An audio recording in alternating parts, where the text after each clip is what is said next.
Hello co-crafters! Alam nyo ba, second time ko makakasali sa trade fair. Ang saya lang kasi hindi ko in-expect na napakarami na palang pumapasyal dito sa pepwestuhan naming mga merchants sa Esplanade sa San Jose del Monte, Bulacan.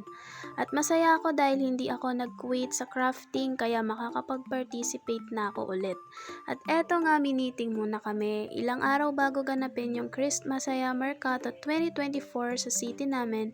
At syempre, hindi mawawala yung floral hairstyle para ma-expose naman mga gawa kong ipit.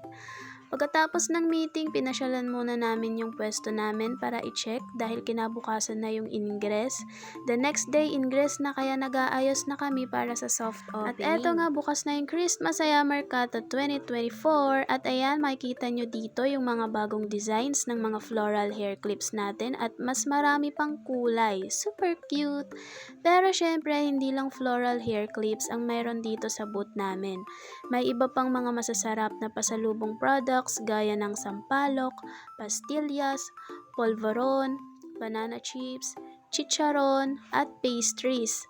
At magagandang handicrafts din gaya ng crochet, bayong bags, accessories, at scented candles and scented soaps na siguradong magugustuhan ng mga customers. Kaya shout out sa mga Sanosenyo dyan, punta kayo dito sa aming Christmasaya Mercato 2024, November 29 hanggang December 29, andito kami at bago kayo umuwi, mabisita nyo sana yung aming booth at para makapili na rin kayo ng mga pangpasalubong sa loved ones nyo.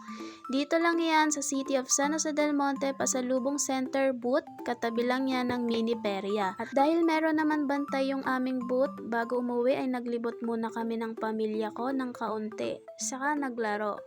Ayun, sana makapunta kayo sa Christmasaya Mercato 2024 sa River Park Esplanade sa likod ng New Government Center sa Dulong Bayan, San Jose del Monte, Bulacan.